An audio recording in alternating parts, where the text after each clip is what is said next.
వచ్చేసిన విద్యార్థులందరిని చూస్తుంటే నాకు కూడా నా కాలేజ్ రోజులు గుర్తొస్తున్నాయి. నేను పాదయాత్రలో కూడా చెప్పా నాకు కాలేజ్ లైఫ్ ఉండేది అని, ఆనాటి ముఖ్యమంత్రిని ఉద్దేశించి మాట్లాడుతూ. ఇక్కడున్న విద్యార్థులందరూ నేను తెలియజేయాల్సిన ఒక విషయం, కాలేజీలో మనం చేసుకున్న ఫ్రెండ్షిప్స్ జీవితాంతం మొత్తం ఉంటాయి. 2019 నుంచి 24 వరకు మేము ప్రతిపక్షంలో ఉన్నప్పుడు కానివ్వండి, అనంతరం చంద్రబాబు నాయుడు గారు అరెస్ట్ తర్వాత కానివ్వండి, కుటుంబం అనేక ఇబ్బందులు ఎదుర్కొంటే నాకు అండగా నిలబడింది మా మిత్రులు, స్నేహితులు. అందుకే చదువుతో పాటు, మరి చదువు వదిలేద్దండి, చదువుతో పాటు మిత్రులతో సమయం గడపాలి. మన ఎదుర్కొంటున్న కష్టాలు కొన్ని విషయాలు తల్లిదండ్రులు కూడా చెప్పలేని ఉంటాయి, అది మన మిత్రులు చెప్పి సమస్యలు మనందరం పరిష్కరించుకోవాలి. ఉండి నియోజకవర్గం నా గుండెల్లో ఉన్న నియోజకవర్గం.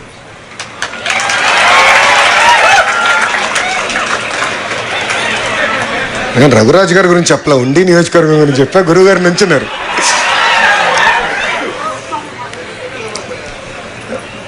వర్మ గారు రాజకీయాలన్నీ మాట్లాడేశారు. నేను కాలేజీలో రాజకీయాలు మాట్లాడాలనుకోలేదు, కానీ ఒక్క విషయం చెప్పాల్సింది అనుకుంది ఏంటంటే, తెలుగుదేశం పార్టీ ఆవిర్భావం దగ్గర నుంచి పార్టీకి అండగా నిలబడిన నియోజకవర్గం ఉండి నియోజకవర్గం. ఒక మాటలో చెప్పాలంటే కంచుకోటికి మారు పేరు ఉండి నియోజకవర్గం.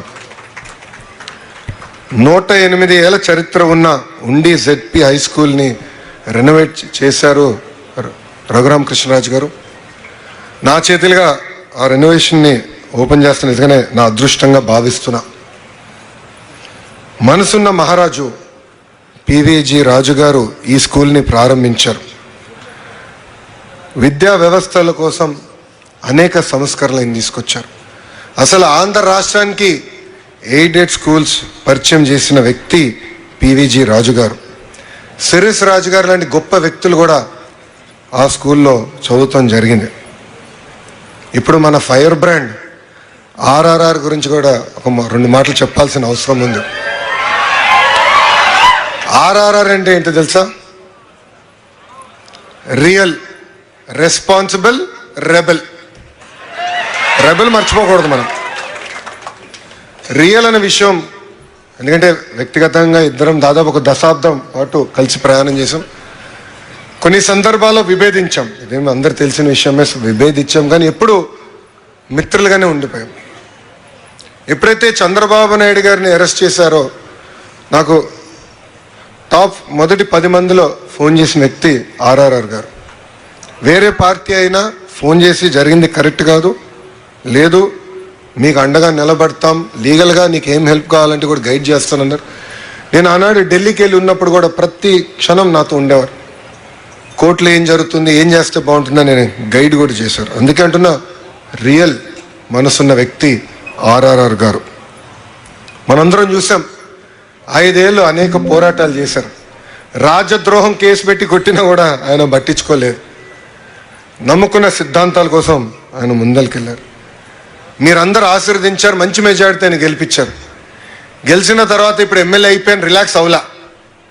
ఇమీడియట్గా కలెక్టర్ గారికి చెప్పి ఏకంగా ఉండి డెవలప్మెంట్ ఫండ్ ఏర్పాటు చేశారు. ఆయన స్నేహితులు, శ్రేయోభిలాషులు అందరితో మాట్లాడి ఆ ఫండ్కి నిధులు తీసుకొచ్చి ఉండి అభివృద్ధి కోసం డబ్బులు ఖర్చు పెడుతున్నారు. జెడ్పీ హై స్కూల్ అభివృద్ధి కోసం 60 లక్షల రూపాయలు ఖర్చు పెట్టారు. 34 ప్రభుత్వ పాఠశాలలు ఉంటే 31 ప్రభుత్వ పాఠశాలలో బిల్డింగ్స్ కానీ, క్లాస్ రూమ్స్ కానీ, డెస్క్స్ కానీ, ప్లే గ్రౌండ్లు అన్నీ కూడా ఏర్పాటు చేశారు ఆర్ఆర్ఆర్ గారు. ఇంకా బీసీ వెల్ఫేర్, సోషల్ వెల్ఫేర్ హాస్టల్లో కూడా వాళ్ళకి కావాల్సిన బెడ్స్ కూడా ఆయన ఏర్పాటు చేశారు. పోలీస్ స్టేషన్ కూడా వదిలిపెట్టలేదు ఈయన. పోలీస్ స్టేషన్ అభివృద్ధి చేశారు. ఏ పోలీసులు అయితే ఆయన కొట్టారో వాళ్ళ కోసం సొంత నిధులతో వాహనాలు కొనిచ్చి ఇచ్చిన వ్యక్తి ఆర్ఆర్ఆర్ గారు. డ్రైన్స్ క్లీనింగ్ కానివ్వండి, పంట కాలువల క్లీనింగ్ కానివ్వండి, సొంత నిధులతో కూడా ఖర్చు పెట్టి అభివృద్ధి చేశారు. సురక్షితమైన తాగునీరు కోసం 34 వాటర్ బెడ్ ఫిల్టర్స్ కూడా ఆయన రిపేర్లు చేయించారు. ఇంకా ఉండి టు జోలపాలెం లింక్ రోడ్ అభివృద్ధి కార్యక్రమం మొదలుపెట్టారు. దానికి రతన్ టాటా గారి పేరు కూడా ఏర్పాటు చేసిన వ్యక్తి మన ఆర్ఆర్ఆర్ గారు. డయాలసిస్ సెంటర్ కూడా తొందరలోనే ప్రారంభించబోతున్నారు. ఇట్లా చెప్పుకుంటూ పోతే చాలా లిస్ట్ ఉంది. కానీ ఇది మీ అందరికీ నేను ఎందుకు చెప్తున్నా, మనందరూ తెలుసు రాష్ట్రం చాలా ఆర్థిక ఇబ్బందుల్లో ఉంది. ప్రతి నెల 4,000 కోట్ల రూపాయలు డెఫిసిట్ బడ్జెట్లో నడుస్తుంది. శాసనసభ్యులుగా మేము అందరం కంప్లైంట్ చేస్తాం, డబ్బులు లేవు, ఎట్లా చేయాలని. కానీ రఘురాజు గారు క్రైసిస్ ఇస్ అన్ ఆపర్చునిటీగా తీసుకుని నిధులు సమకూర్చి ప్రజల కోసం ఖర్చు పెడతాం జరుగుతుంది. అట్లా ఇక్కడున్న మీరందరూ కూడా you are the future of our state. మీరందరూ కూడా క్రైసిస్ను ఒక ఆపర్చునిటీగా తీసుకోవాలి. మీ సత్తా ఏంటో మీ కుటుంబ సభ్యులకి, మిత్రులకే కాదు, మీరు రాబోయే రోజుల్లో పనిచేసే కంపెనీల్లో చూపించాల్సిన బాధ్యత మీ అందరిపైన ఉంది. ఇంకా ఈరోజు కార్యక్రమం రాష్ట్రంలోనే మొట్టమొదటి పద్మవిభూషణ్ రతన్ టాటా గారి విగ్రహం ఆవిష్కరణ చేసుకున్నాం. భారతదేశ చరిత్రలోనే రతన్ టాటా గారు ఒక బ్రాండ్. అసలు టాటా అన్న బ్రాండ్ని ప్రపంచానికి పరిచయం చేసిన వ్యక్తి రతన్ టాటా గారు. వ్యాపారమే కాదు, విలువలకు కూడిన వ్యాపారం చేయాలని పదే పదే సమాజానికి చెప్పిన గొప్ప వ్యక్తి రతన్ టాటా గారు. కంట్రీ ఫస్ట్ అనే నినాదంతో ప్రపంచం మొత్తం వెళ్ళి కొన్ని సందర్భాల్లో హాస్టైల్ టేక్ ఓవర్ చేసిన అవకాశం ఉన్నా కూడా లేదు, భారతదేశ బ్రాండ్ ఇమేజ్ దెబ్బతింటుంది, నథింగ్ డూయింగ్, నేను చేయనని చెప్పిన వ్యక్తి రతన్ టాటా గారు. ఇది నాకు ఒక వ్యక్తి మొన్న అమెరికాకి వెళ్ళినప్పుడు చెప్పారు. ఆయన పేరు పూర్ణ సగుర్తి గారు.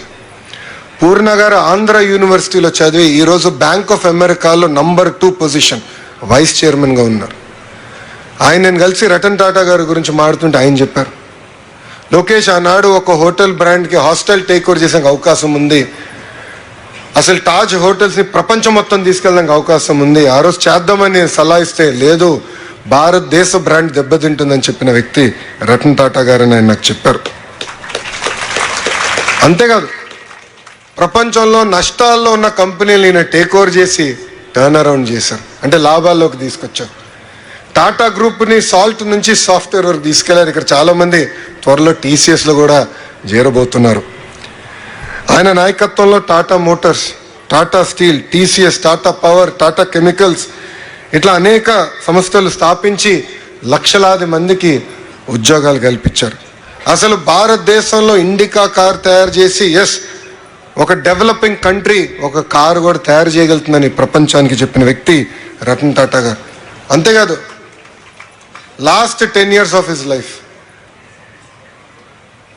యువ పారిశ్రామికవేత్తల్ని ప్రోత్సహించాలి, వాళ్ళ కంపెనీలో నేను పెట్టుబడులు పెట్టాలని ఆయన సొంత డబ్బులు దాదాపు 50 కంపెనీలో ఆయన ఇన్వెస్ట్ చేస్తాం కూడా జరిగింది. ఇంకా సామాజిక కార్యక్రమాల్లో ఆయన చేసిన సేవల గురించి ఎంత మాట్లాడినా తక్కువే. నాకు వ్యక్తిగతంగా తెలిసిన 2 విషయాలు మీకు చెప్పాలి. మా అమ్మమ్మ క్యాన్సర్తో చనిపోయారు. ఆనాడు మా తాతగారు హైదరాబాదులో క్యాన్సర్ ఇన్స్టిట్యూట్ ఉండాలి, వరల్డ్ క్లాస్ ఇన్స్టిట్యూట్ ఉండాలి, మనకంటే ఆర్థిక వనరులనే అమ్మమ్మని అమెరికాకు తీసుకెళ్ళి ట్రీట్మెంట్ ఇచ్చాం, అలాంటి ట్రీట్మెంట్ హైదరాబాద్ కేంద్రంగా తీసుకురావాలని బస్వతారకం క్యాన్సర్ ఇన్స్టిట్యూట్ ప్రారంభించారు, శంకుస్థాపన చేశారు. ఆనాడు అది తెలుసుకున్న రతన్ టాటా గారు మొదటి 25 కోట్ల రూపాయల డబ్బులు ఆ ఇన్స్టిట్యూట్ కోసం ఇచ్చారు. ఇది ఇప్పుడు 25 కోట్ల రూపాయలు కాదు, ఇది 1992-93లో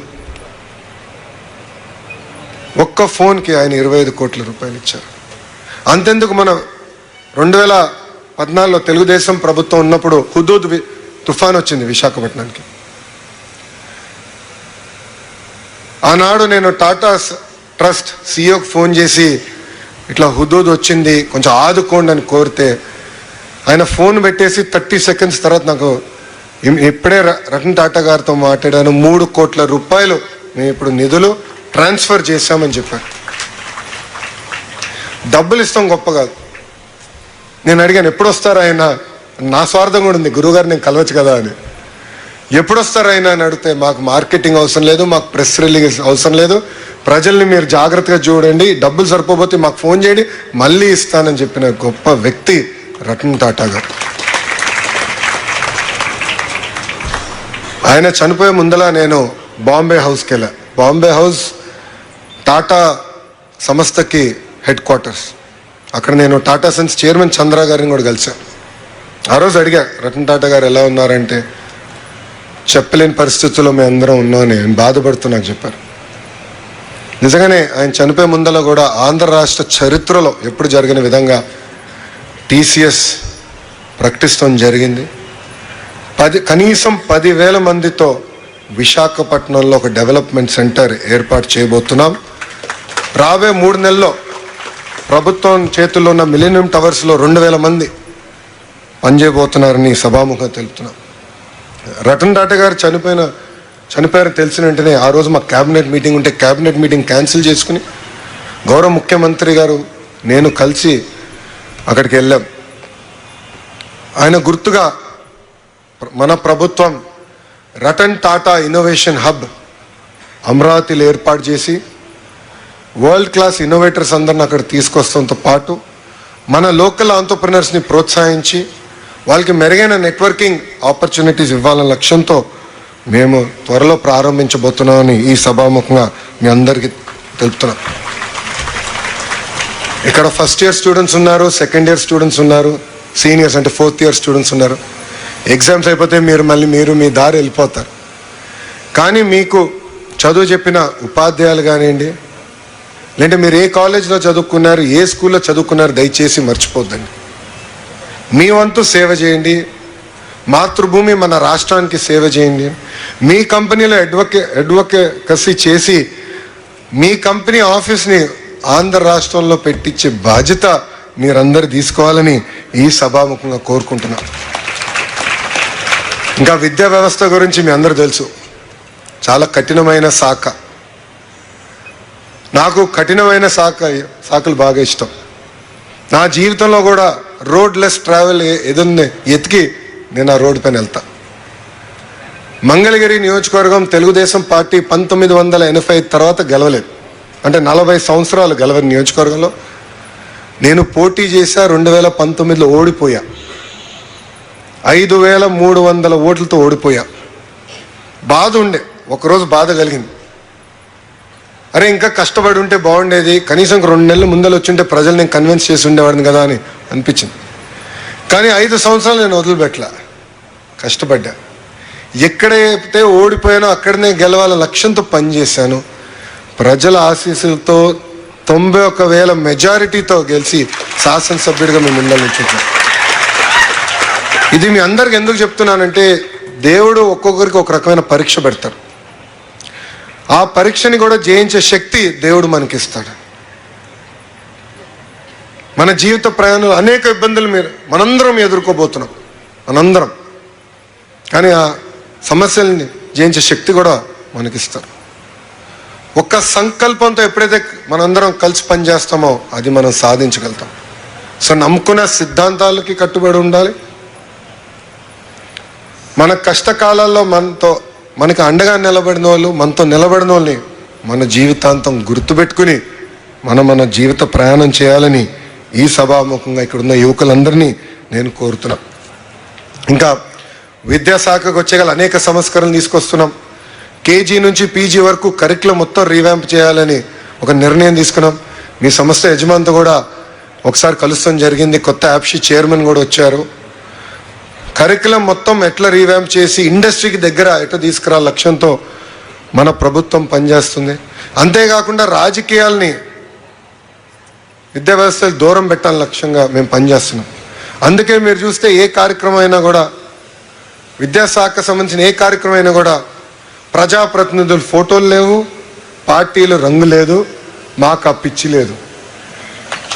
మీరు బాగా చదువుకోవాలి, మీకు మంచి ఉద్యోగాలు కల్పించాలనే లక్ష్యంతో మేము అందరం పనిచేస్తున్నాం.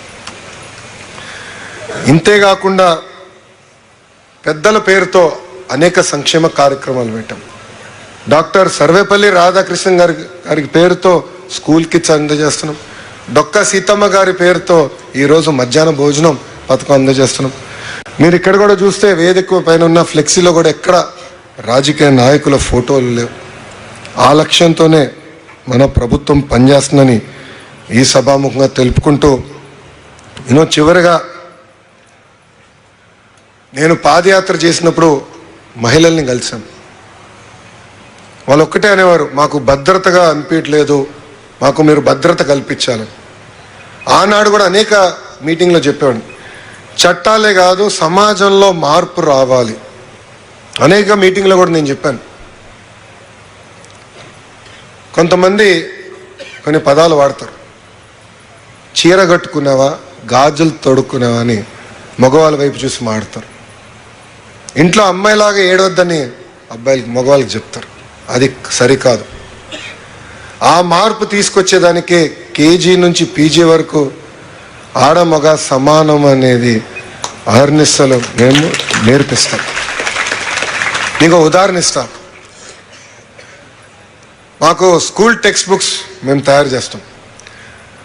So commissioner school education Vijayaramaraju గారు నేను అడిగా, సార్ ఇంటి పనుల ఫోటోలు ఉంటాయి కదా, ఎంత శాతం ఆడవాళ్ళ ఫోటోలు ఉంది, ఎంత శాతం మగవాళ్ళ ఫోటో ఉంది, కొంచెం కనుక్కుని నాకు చెప్పండి. నేను కనుక్కోవాల్సిన అవసరం లేదు సార్, 100% ఆడవాళ్ళ ఫోటోనే ఉందన్నాడు. నేను నెక్స్ట్ ఇయర్ టెక్స్ట్ బుక్స్లో మినిమం 50% చేయాలి. ఎందుకంటే నేను అమెరికాలో చదువుకున్నా.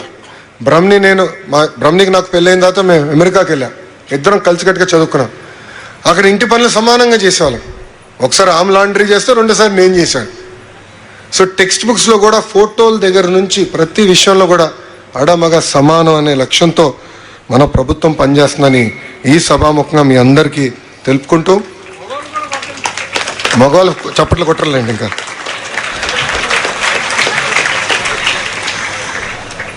ఈ మార్పు అనేది మన ఇంట్లో మొదలవ్వాలి. ఈ మార్పు అనేది మన ఇంట్లో మొదలవ్వాలి. ఎవరినా పదం అంటే మీరు తిరుగుబాటు చేయాలి, వాళ్ళకి నేర్పించాలి. ఏమనంటే నాకు లోకేష్ అన్న చెప్పారు అందుకే మీకు చెప్తున్నారు, మీరందరూ చెప్పండి. మీకు అండగా నిలబడే బాధ్యత నాది. ఇంకా లాస్ట్ విషయం, గతంలో మనం డ్రగ్స్ పెద్ద ఎత్తున ఆంధ్ర రాష్ట్రం మొత్తం వచ్చింది. గంజాయి వల్ల తరాలే నాశనం అయ్యే పరిస్థితి. నేను పాదయాత్ర ప్రారంభించిన కరెక్ట్గా 22 రోజులు 23 రోజులకి చంద్రగిరి నియోజకవర్గంకి వెళ్ళా. ఇలా మహిళలతో సమావేశం పెట్టుకున్నప్పుడు ఒక తల్లి మొక్క అంతా కట్టేసుకుని జస్ట్ కళ్ళు కంపడుతున్నాయి, ప్రత్యేకంగా వచ్చి మీతో 1-on-1 నేను కలవాలంటే, ఓకే మీడియాలో రమ్మంటే మీడియాలో వద్దు, ఎవరొద్దు, మిమ్మల్ని కలవాలి సార్ అని. రామ్మ కూర్చుని మాడదాను. అప్పుడు ఆమె చెప్పింది, ఆమె 3 కూతుర్లు ఉన్నారు. పెద్ద కూతుర్ని గంజాయికి బానిసలు చేసి 30 రోజులు శారీరకంగా వాడుకున్నారు డ్రగ్ పెడ్లర్స్. నాకు ఆ మాటలు కూడా ఇప్పుడు కూడా గుర్తుంది. ఆ రోజు ఆమె ఒక మాట అని, నేను ఈరోజు సిఎంసి వెల్లూరుకి వెళ్తాను, డి అడిక్షన్ సెంటర్కి మా పాపని తీసుకెళ్తాను, మాట సహాయం మీరు చేయండి సార్ అని చెప్పింది. అదే సందర్భంలో ఒక మాట అని, మీరు కానీ సహాయం చేయకపోతే నా పెద్ద కూతురు నేను చంపేస్తాను, అప్పుడన్నా మా మిగతా 2 కూతుర్లు బాగుపడతారని చెప్పింది. అంటే తల్లి ఆవేదన చూడండి. ఒక క్షణం హ్యాపీనెస్ కోసం ఒక కుటుంబం ఎలా నాశనం అవుతుంది అనే దానికి ఉదాహరణ. అందుకే డ్రగ్స్ వద్దు బ్రో అన్న క్యాంపెయిన్ మేము రూపొందించాం.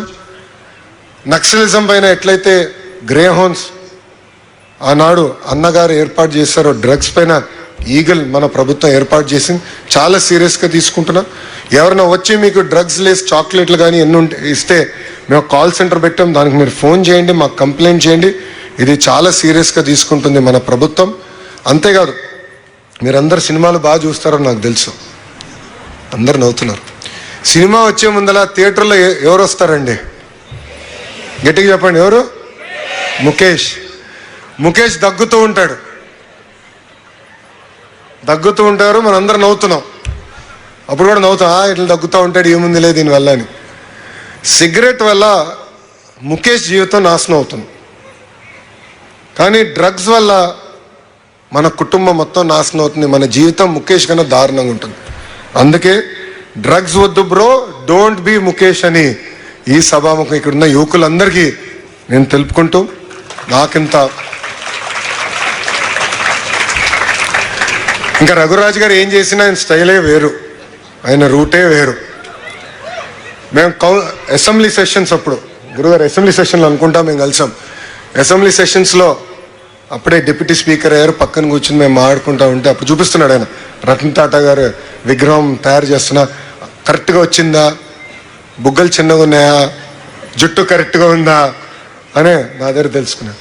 జనరల్గా ఎవరన్నా పార్టీ అధిష్టానం మెప్పు పొందాలనుకుంటే ఆ రాజకీయ నాయకులు విగ్రహాలు పెడతారు. కానీ సమాజానికి మొత్తం భారతదేశంలో ఉన్న సమాజానికి సేవ చేసిన వ్యక్తి, అహర్నిశలు భారతదేశం గురించి ఆలోచించిన వ్యక్తి రతన్ టాటా గారి విగ్రహం పెడతాం నిజంగానే చాలా చాలా సంతోషం. నాకున్న అవగాహన మేరకు ఆంధ్ర రాష్ట్రంలోనే తొలి విగ్రహం అది. ఆ విగ్రహాన్ని ఆవిష్కరణ కోసం నన్ను పిలిచినందుకు హృదయపూర్వకంగా రఘురాజ్ గారికి నేను నా ధన్యవాదాలు తెలుపుకుంటూ